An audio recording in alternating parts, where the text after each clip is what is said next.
Rishikonda beach blue flag గుర్తింపును తాత్కాలికంగా రద్దు చేయడంపై భీమిలి ఎమ్మెల్యే గంటా శ్రీనివాసరావు అసెంబ్లీలో ప్రస్తావించారు.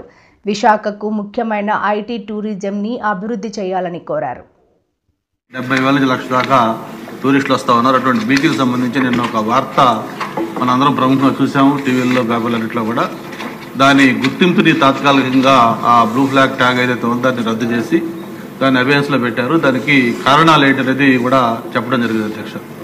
ఏదైతే ప్రధానంగా సెక్యూరిటీ కానీ, శానిటేషన్ కానీ, లేకపోతే అక్కడ పార్కింగ్ కానీ, లేకపోతే వాటర్ క్వాలిటీ కానీ, ఇతర పారామీటర్స్ ఏవైతే ఉన్నాయో అది ఒక డెన్మార్క్ ఇంటర్నేషనల్ సొసైటీ ఇచ్చే గుర్తింపు. అది ఆ పారామీటర్ సరిగా లేకపోవడం వల్ల గుర్తింపు తాత్కాలిక రద్దు చేస్తున్నట్టుగా చెప్పడం జరిగింది. ఇది అందరూ కూడా చాలా ఆందోళన కలిగించే అంశం అధ్యక్ష.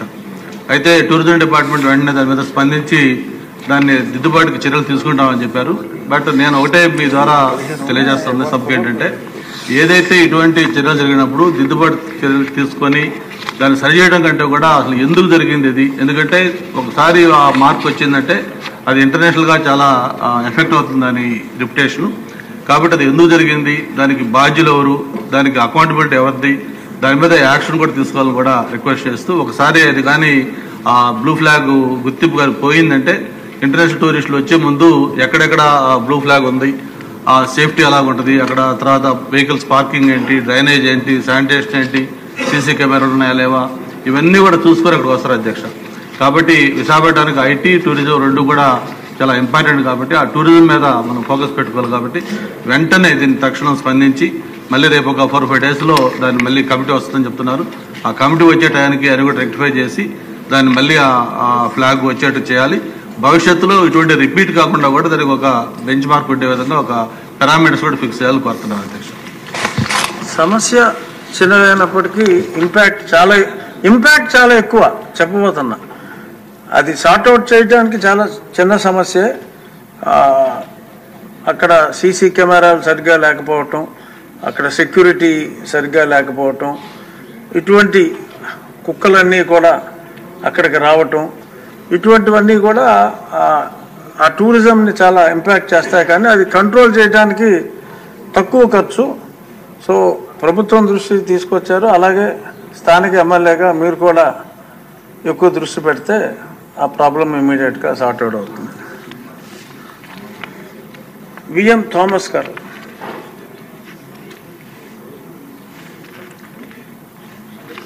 అధ్యక్ష, మాది రూరల్ ఏరియా అధ్యక్ష. ఇక్కడ పవర్ పర్చేషన్ దండిగా ఉంది అధ్యక్ష.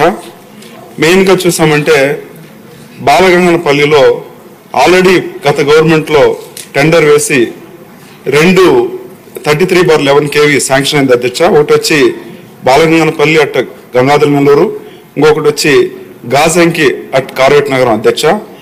ఈ టెండర్ పిలిచిన తర్వాత అది అట్లనే పెండింగ్ అయిపోయింది అధ్యక్ష.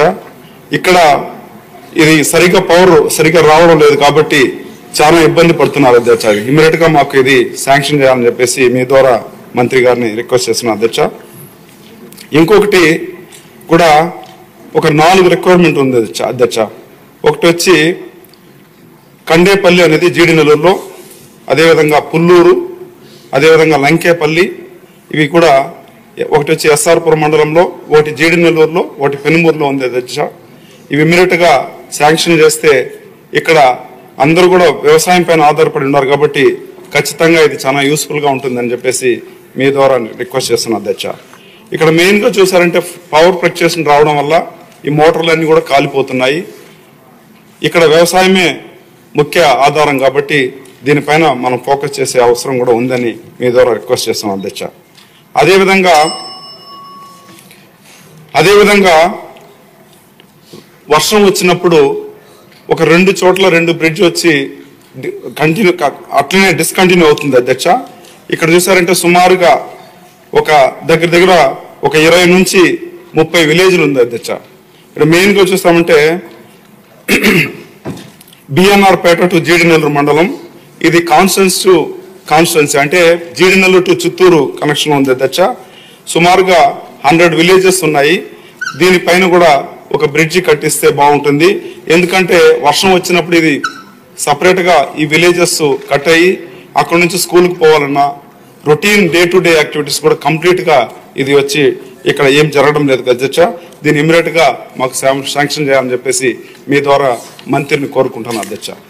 అదేవిధంగా లాస్ట్ అధ్యక్ష, దయచేసి అర్థం చేసుకోండి సార్, ఏదో మాట్లాడాలని కాదు, బీ బ్రీఫ్, మీ సమస్యని చెప్పండి. ఎంతసేపు మాట్లాడేమన్నది కాదు ఇష్యూ, ఏం కంటెంట్ మాట్లాడేమన్నది ఇష్యూ. ఓకే అధ్యక్ష. ఎక్కువ మందికి అవకాశం రావాలి. లాస్ట్ అధ్యక్ష, అదేవిధంగా పెనుమూరు టు నేండ్రగుంట రోడ్డు అధ్యక్ష, ఈ రోడ్డు చాలా దారుణంగా ఉంది. ఇక్కడ చూసామంటే చాలా యాక్సిడెంట్ జరుగుతుంది. ఇది కూడా మాకు తొందరగా చేయాలని చెప్పేసి మీ ద్వారా కన్సర్న్ మినిస్టర్